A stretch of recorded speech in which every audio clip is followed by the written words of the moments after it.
guys. Hello, everybody. Hello, Mikey Kim. Long time no see. Long time no speaky. Yes. I know it.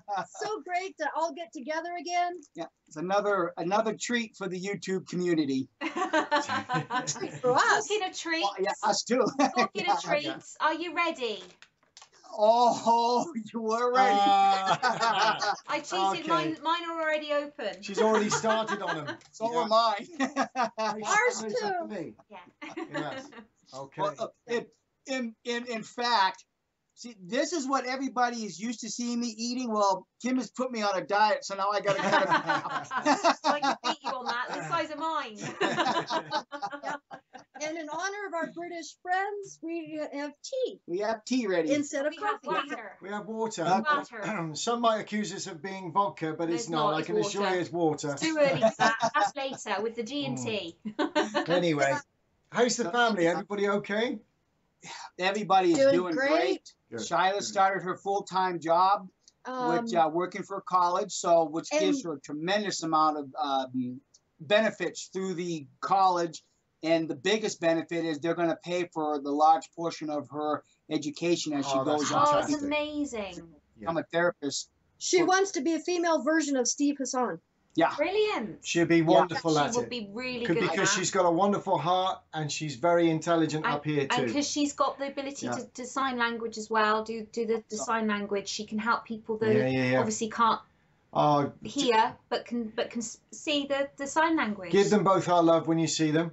And We sure will. And how is all your family doing? They're very well. Yes, they only go in the cupboard twice a day now and get locked up. So they're progressing out very slowly. No, they're all doing really well. Doing well. Bren starts college tomorrow, so excellent. that's his first day. Yeah, he's all nervous, He's but nervous. there we go. They're all growing up.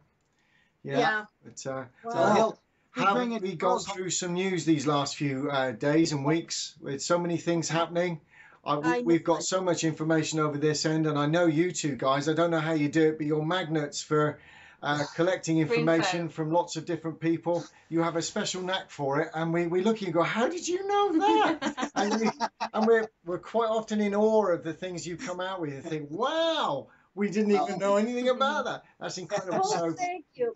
We have one thing, I don't know if you've seen it. I went out this morning on a Sunday. Here we go. It's lovely to get up on a Sunday morning and go and get a paper instead of getting up on a Sunday morning and scribbling colourful lines across my watchtower. It's lovely. So I went to the shop and I got myself a newspaper because I was very keen to find out where we are with this ongoing case that we've got going on in this country with a particular Jehovah's Witness family.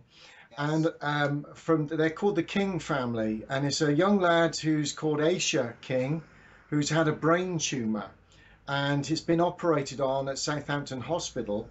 And we really feel for the parents on a lot of different levels here because obviously of everything that's going on. But for some reason they've absconded with this young lad. And have you heard about this news over your side of the pond?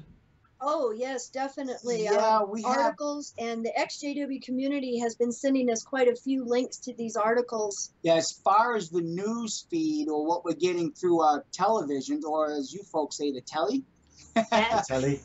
Yeah, we don't get a whole lot. So the majority of what we're hearing now is actually through the YouTube community and through the ex-Jehovah's Witness community. And my homepage, I have a news feed on my homepage, and it did come up on that. And we did hear that there is a warrant out for the parents' arrest. That's correct. And what's sad about all of this is when Mark and I first heard about the whole story, we looked at each other and we said, I bet it's a Jehovah's Witness family. So straight away you have the whole mindset, has it got something to do with the blood issue? And then you think, well, regardless of whether it's got something to do with the blood issue or not, the fact is they've removed a child without going through the right way of doing it. So regardless of whether it's got to do with the blood issue or not. Yeah, because we don't know the facts. We don't know the facts. We don't know you're what only it's about. Hearing what we're being told in the news. You could assume it might have something to do with blood, but there again, it might not have anything to do with blood. So we don't know. But what it has done, it opened up for us lots of our fresh memories of things that we've been researching into now for the last couple of years regarding the whole issue of the association of Jehovah's Witnesses with the medical fraternity, and exactly where all this is going. And this type of news that we're seeing now is just unearthing all of those typical, stereotypical type of scenarios that happen as a result of a child, especially the children, being critically ill, and then having to face not only the prospect of the surgery, but having to deal with all sorts of other extenuating circumstances that have nothing to do with their injury, that are the mindset of those adults around them. And this particular case, I'm sure as the days go by, we'll gain more of the facts from the authorities, because they will start to obviously report, because I know the press over in Europe as well are keen to want to know as much as possible as to why on earth did these parents not only move their son, who was critically ill, but all of their children in a car, 6 or 7 of them now, and just make a bunk for Europe and just leg it to Europe. See, regardless of whether this has got anything to do with the blood or medical issues anyway, the fact is to remove a child who's that critically ill without going through the proper channels, if you're not happy with the way that the child is being treated in a hospital, then you ask for that child to be transferred. To risk the life of that child by just taking them out of the hospital, you have to question the mindset of the parents. And then it starts you thinking, well, even if there isn't linked with the blood, as Jehovah's Witnesses, when we were Jehovah's Witnesses, the way we used to view anything to do with medical treatments, you want the best for your children, but you also want to keep in line with what you've been taught as being the right way to avoid blood, because of it being on a religious ground, and the way that Jehovah God views the blood issue, and to abstain from blood. And then obviously now in these days it's fractions rather than whole blood, and then you can have fractions of those fractions, but you can't have the main primary four. So you start thinking, well, actually this is a bigger picture than just this one family and what's happening with them right now. This is an absolute massive issue with this religious sect cult, as it were, known as Jehovah's Witnesses, and the way they view medical issues. Yeah, I mean, we've done a lot of research on the blood, as you know, and there is an absolute universe of information out there on blood products and what all of these blood products are used for, the fractionated parts of the blood that are then used and utilized in many, many different avenues for very different types of medical treatments that can be offered to patients.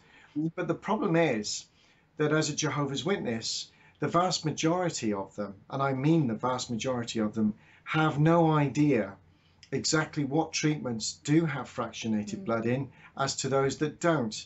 And they rely on certain other individuals, many of them HLC members, to come up with the facts themselves. Now, as we know, many of the HLC teams that we've come in contact with, and through experience of talking to ex-HLC members, that they too don't have a clue on what they're actually issuing as edicts to the patient regarding all of these different blood products, because it can become very complex and very orientated about what treatment that child actually needs. And we're talking about children here at the moment. So the reason I mention that is because this is when it comes to the medical world and Jehovah's Witnesses, they glaze over. They hope that somebody somewhere will come up with the right decisions for them as an individual. And they're looking around at the elders, they're looking around at Bethel HQ to say, please, this has become so confusing now as to what blood products I can have, what blood products I can't have.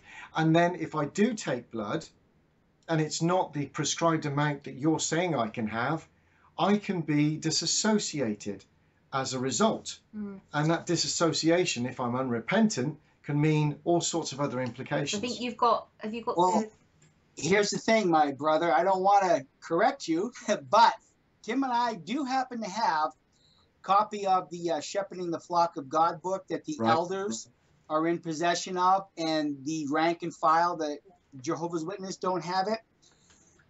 We have. Well, it does say that if they don't repent, Right, they can be considered disassociated. Yeah, but chapter 9, page 111, paragraph 3. Unwilling and unrepentantly taking blood. And I'm quoting directly from the Shepherding the Flock of God book.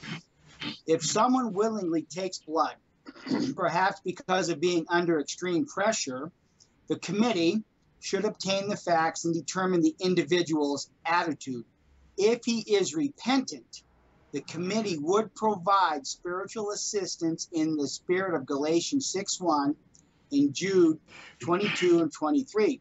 Since he is spiritually weak, he would not qualify for special privileges for a period of time, and it may be necessary to remove certain basic privileges. ... because there's a little bit more, but it does not pertain to the conversation we're having here.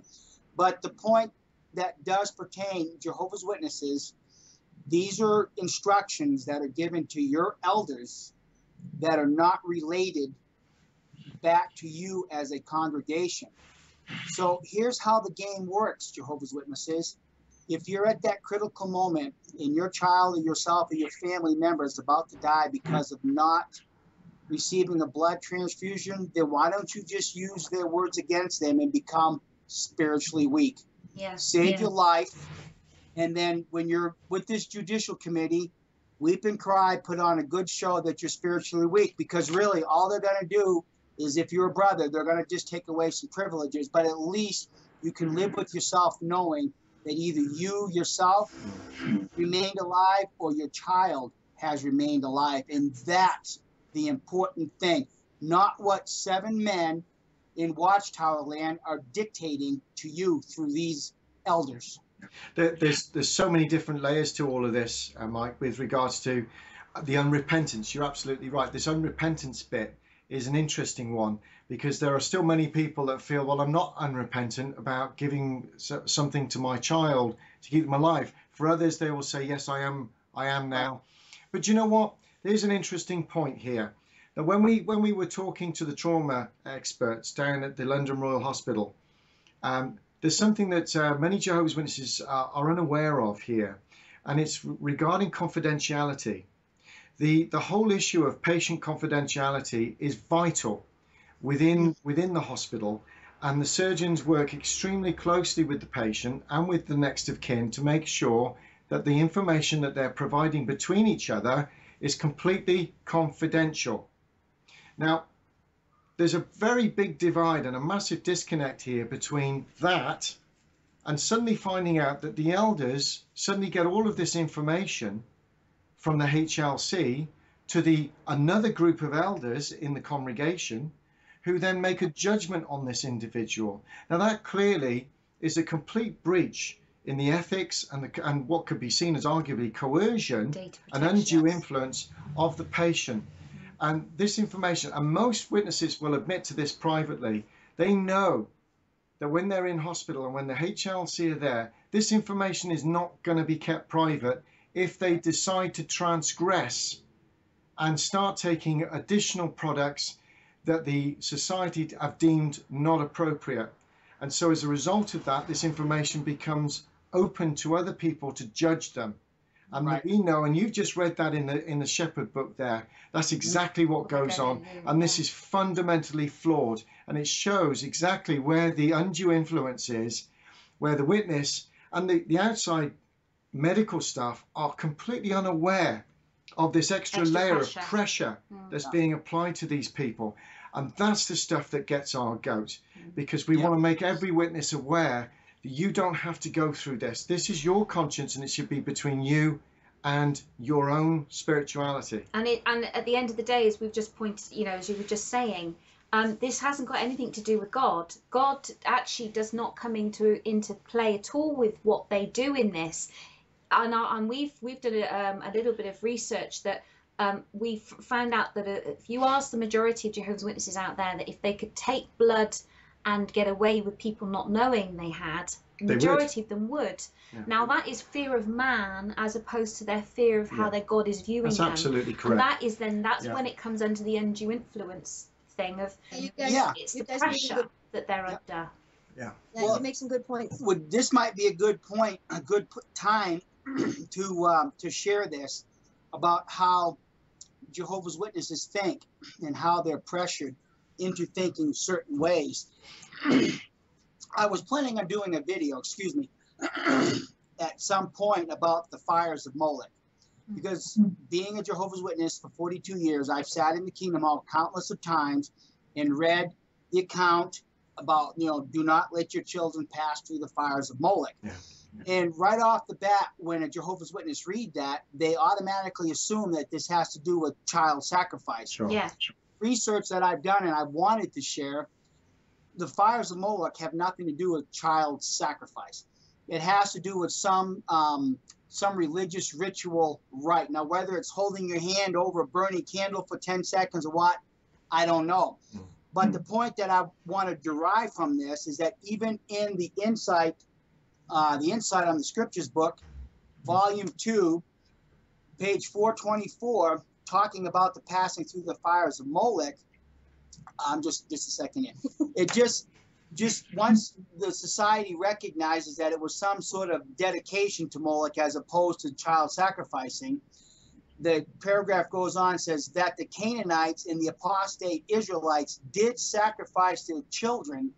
There is no question. So I'd like to read just a small excerpt from the contemporary English version, 2 Chronicles chapter 28. Now only my glasses. No, those are mine. Oh, wrong. No, these are mine. Chapter 28 and verse 1. It says, Ahaz was 20 years old when he became king of Judah, and he ruled from Jerusalem for 16 years. Ahaz was nothing like his ancestor David. Ahaz disobeyed the Lord and was sinful as a king of Israel. He made idols of the Baal god, and he offered sacrifices in Hinnom Valley. Worst of all, Ahaz sacrificed his own sons, which was a disgusting custom of the nations that the Lord had forced Israel out. Ahaz offered sacrifices at the local shrines as well as on every hill and in the shade of large trees. And when I was reading that, I couldn't help but think that when you hear Jehovah's Witnesses involved in these blood-related issues, they're willing to take their child from the safety of a hospital out to another hospital to maybe offer them as a sacrifice there. And I use this terminology, and I know some Jehovah's Witnesses find it kind of harsh, but I'm going to make a connection here. 2 Timothy chapter 3, verses 1 through 5, Jehovah's Witnesses, we're all very familiar with this because this is one of the main sets of scriptures we use in our door-to-door work. But verse 3 says, having no natural affection, not open to any agreement. Jehovah's Witnesses, ponder this thought over. How many times have you heard in your local news of some woman giving birth to a child and placing that child into a privy, into a porta-john? Yeah. Or something. And yet Jehovah's Witnesses, when you hear that, you say, see, we're living in the last days because there's no natural affection. How could that mother possibly have put that child into the porta-john? But yet you don't realize, Jehovah's Witnesses, that when this scripture is read, having no natural affection, I have to ask, how could you allow your child to die on the operating table while refusing blood? Where's your natural? See, Jehovah's Witnesses, you have to realize that this scripture, in a very literal way, applies to you. When you allow 8 men that run the Watchtower and Bible Tract Society to dictate to you. 7 now. 7 men, yes. When you allow 7 men to dictate medical procedures to you that allow you to die on an operating table, you become no better than Ahaz, who allowed his sons to sacrifice. Yeah. You're no better than what's taking place here. Yeah. So when you read these scriptures and apply them to other people, think about yourselves and what Watchtower is demanding you to do. They're demanding you to sacrifice your children to this false god, just like Ahaz did. Yeah. Absolutely.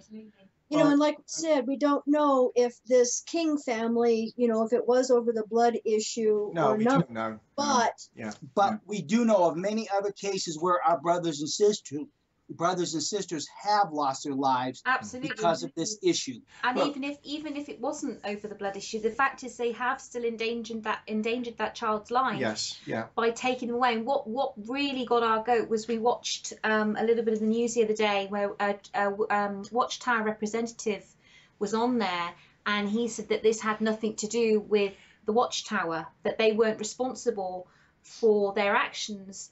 Well, I have to argue greatly on that, with the fact that all of these things they put in place are there through that corporation, through that organization. Yeah. Those rules and regulations are there. Look, exactly, Mike. I was just going to say, look at the shepherding book there, the book that doesn't exist, the secret book that they claim that they don't have. Many of them still say that. Now, this book, you look at the guidelines in there. Those lines are instructions, clear instructions to keep the sheep inside the control mechanisms of Watchtower. That's exactly what this book is for, and it's universal. Now, that book and the shepherding and instruction book that's there is responsible for many people passing away as a result of those instructions. We all know that as ex-Jehovah's Witnesses because we see it for what it is. But unfortunately, and they are victims, this family that have taken their children, all of their children, in a car and taken their very poorly young man away from this hospital when he desperately needs that medical treatment. And this feeding machine has now run out of its battery. So God knows what they're up to now, feeding him. They have taken a very big decision that I cannot believe was just based on their own thinking. This had far more deeper layers of influence that has come from Watchtower. Why? Because they are Jehovah's Witnesses, and we know exactly what that means to be a Jehovah's Witness and to be under those pressures.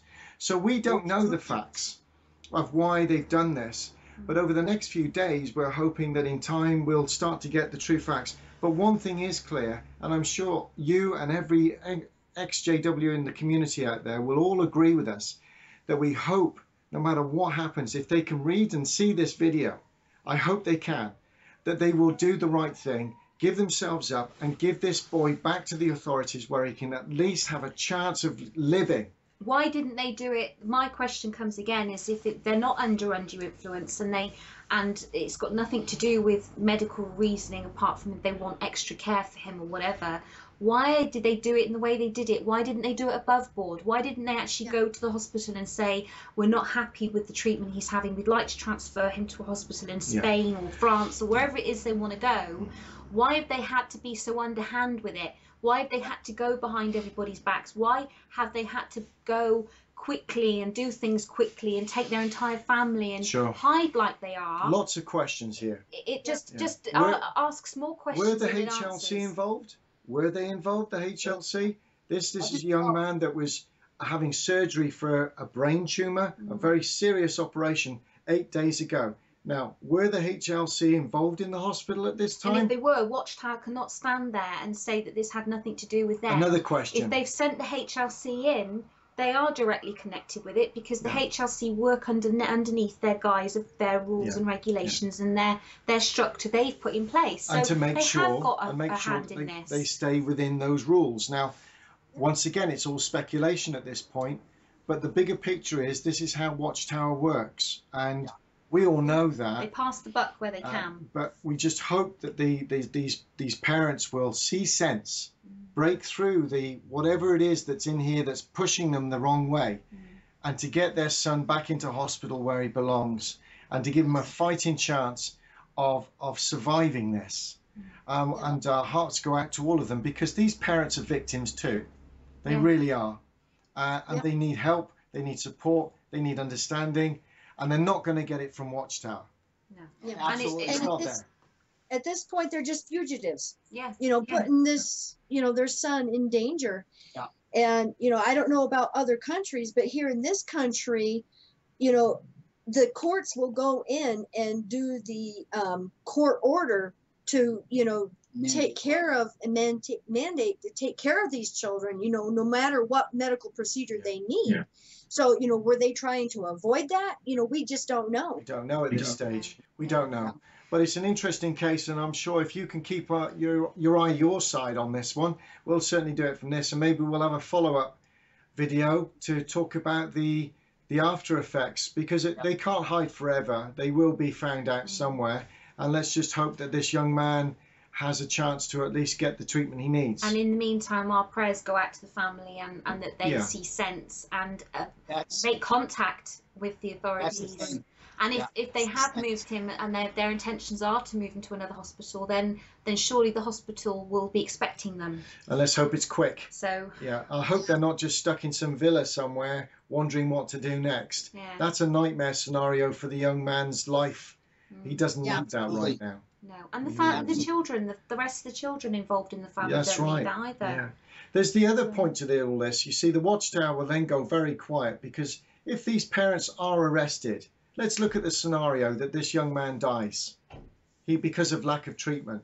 Then the authorities will have to decide whether or not to charge these parents with neglect.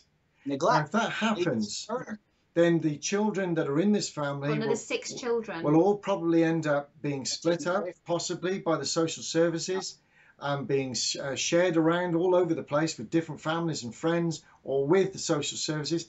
This is a complete decimation of this family because of this one decision. And it looked like you had a newspaper also, that it looked like they had made the front page. Yes, they have. Yeah, they did. And this is what we're looking at here. Here's the poor lad, this poor boy, and his brother obviously loves him dearly.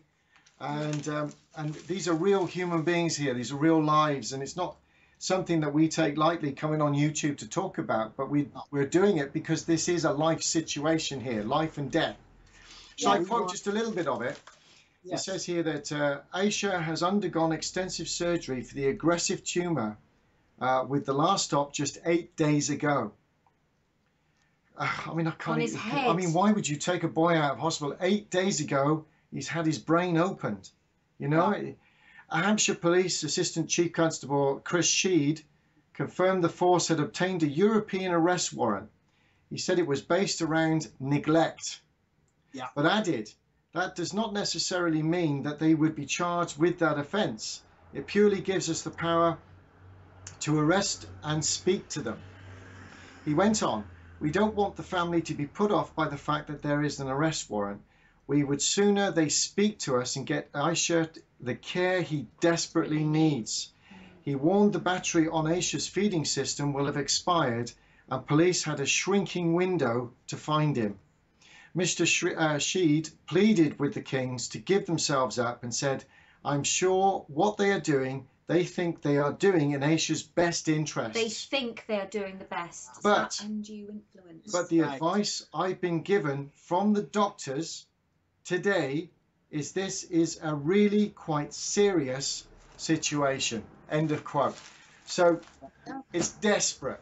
And we just, I hope somebody who's connected, when we get this straight out tonight, and when you can get it out as well, we're hoping that somewhere within the XJW community a feedback can get back to this family, or people that might be harboring them in Spain or wherever they are right now.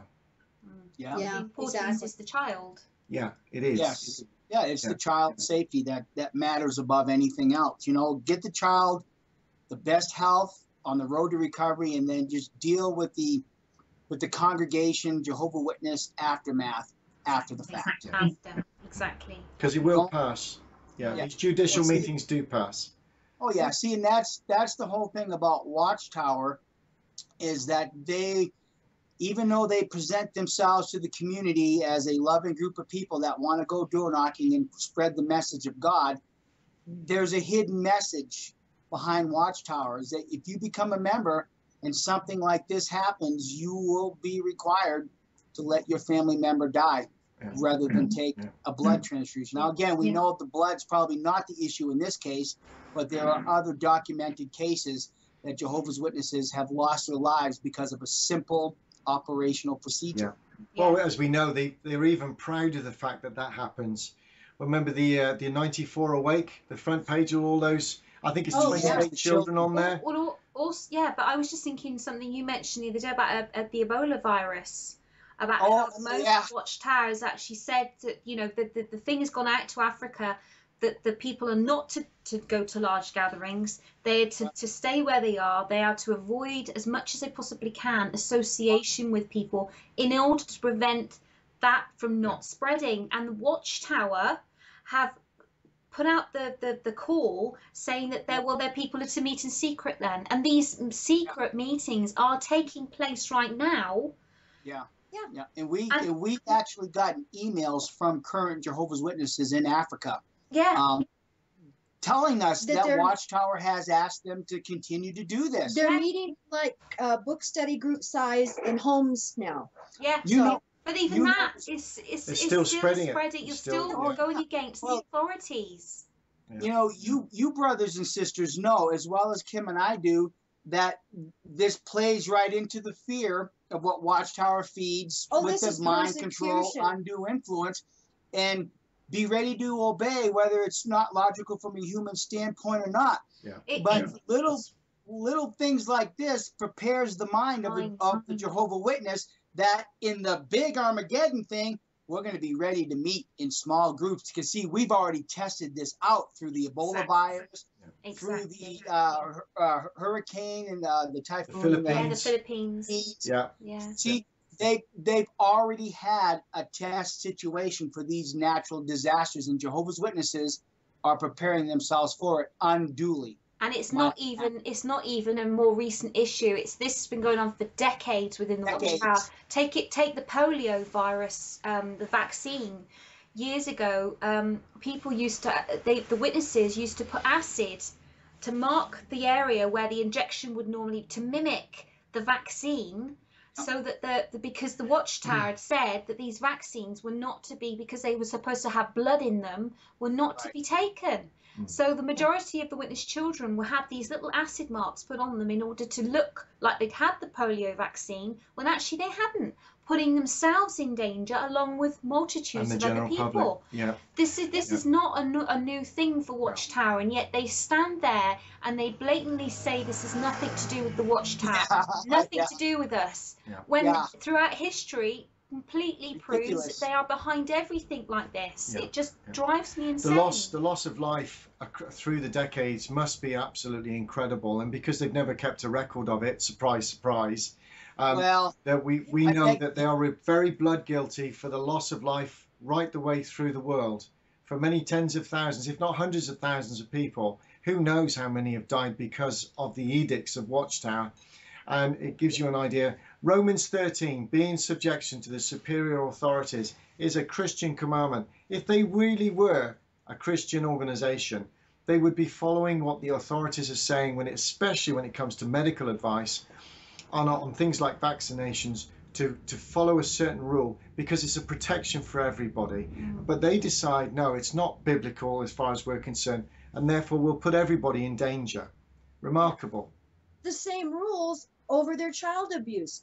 They should be reporting these to the authorities.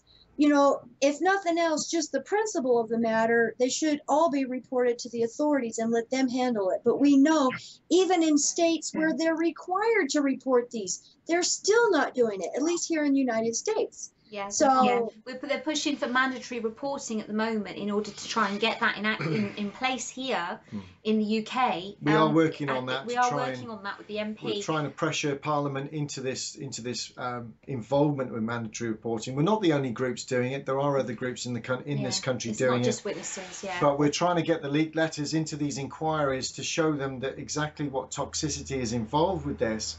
And the ironic thing is, we know that the Watchtower isn't breaking any laws in this country. We understand that now.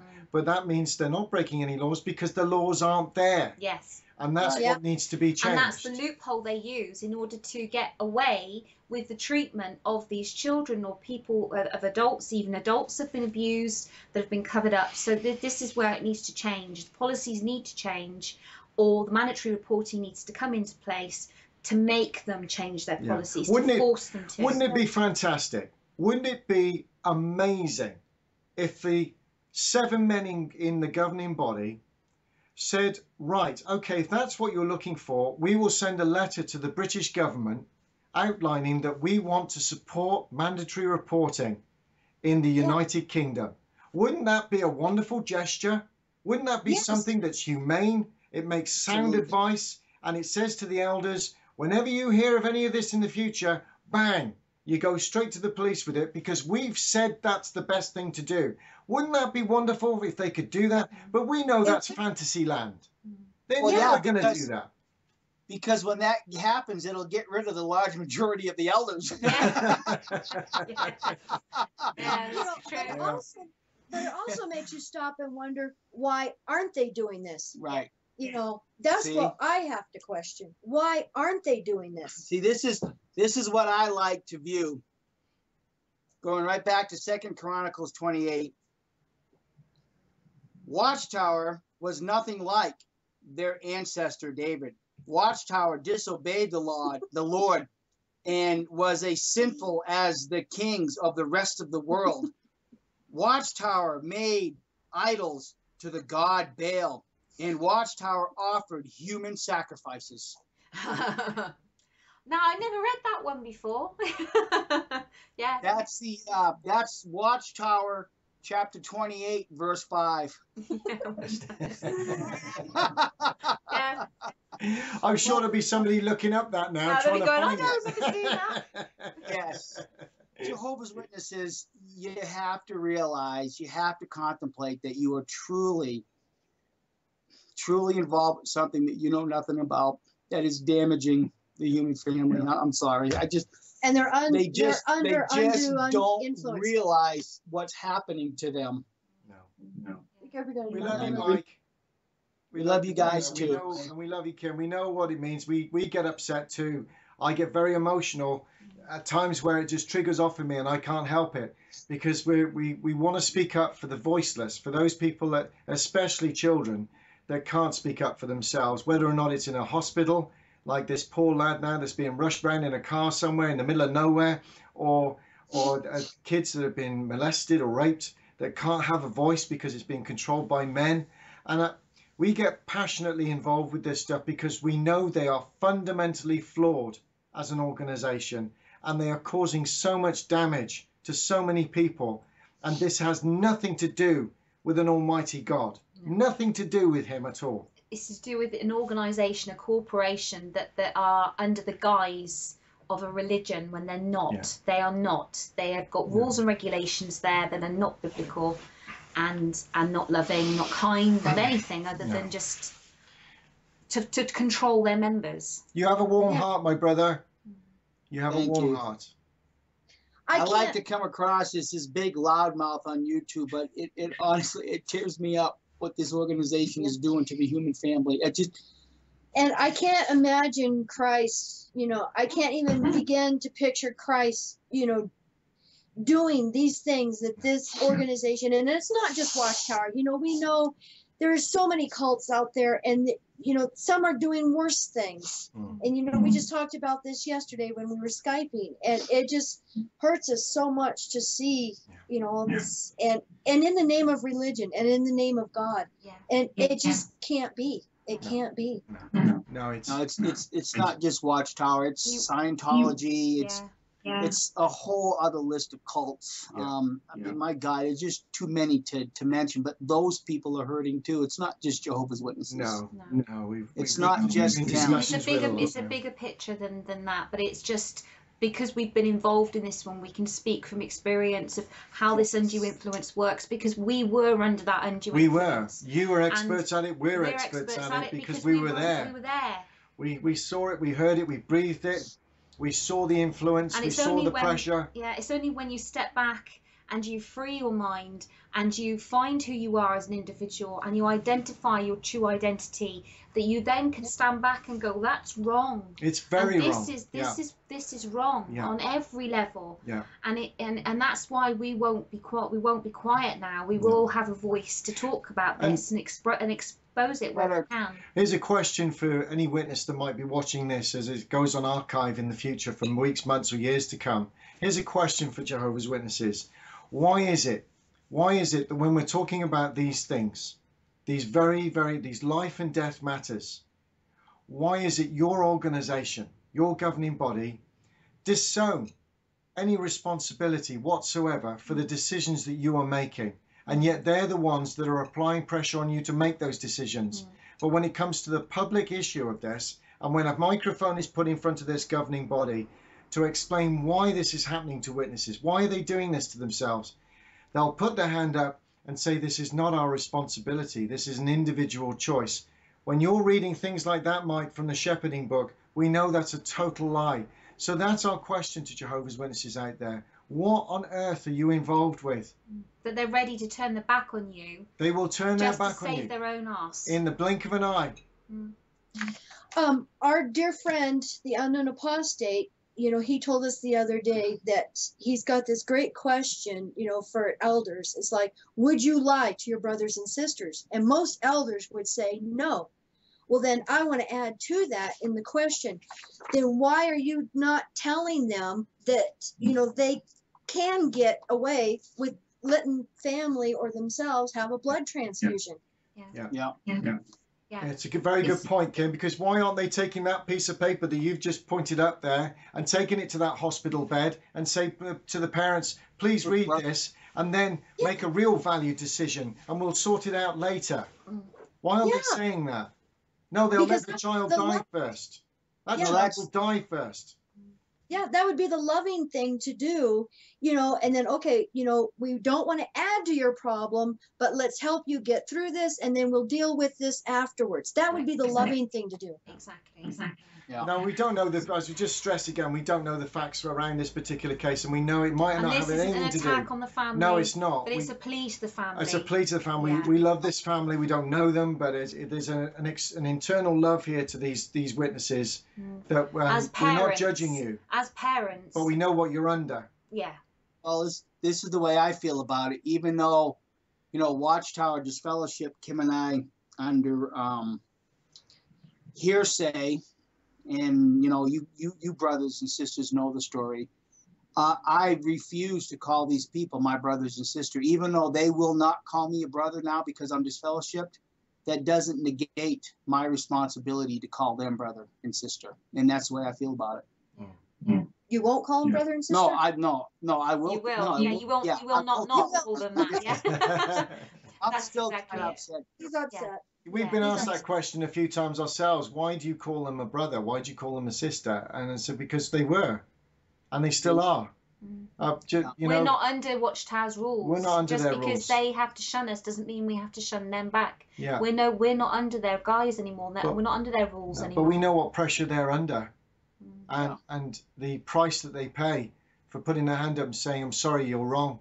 We know what price that is because we've paid it, and so have you. And so have many thousands of others. But we're willing to do it because we know this is the right path. We know because we've seen all of the information now that they've tried to conceal from every single Jehovah's Witness. We've seen it, we know it, and we share it with the world. And there's nothing they can do about that. They try and shut us up, but it won't work. Because if we go down, then there's somebody else that will take up the flag. Until they're brought to their knees and made to realize that they should apologize for every single person that has ever been killed because of their edicts through the years. And until they start waking up and actually apologizing for the things they've done wrong and changing them, then we're always going to be here doing this. And I just want Watchtower to know that given another choice, I'd do the same damn thing all over again just to expose who and what you truly are. Even if it costs me, my family, all over again, I will do it. Yeah. Same here. Well, we love you guys. So, we love you guys. So I guess we should do our formal thing and say goodnight, Marc and Cora. Hey, can I have a packet of those M&Ms? You need to pass them in the post, please. There you go, Marc. It just reach right through the screen. And next time, we'll say goodbye. We'll say goodbye, guys. You take care. We'll speak to you soon. But we're sending lots of love to everyone, and especially to the King family. Yeah. We're thinking of you, and we're praying for you. Yeah. Take care. Bye. Bye. Bye-bye.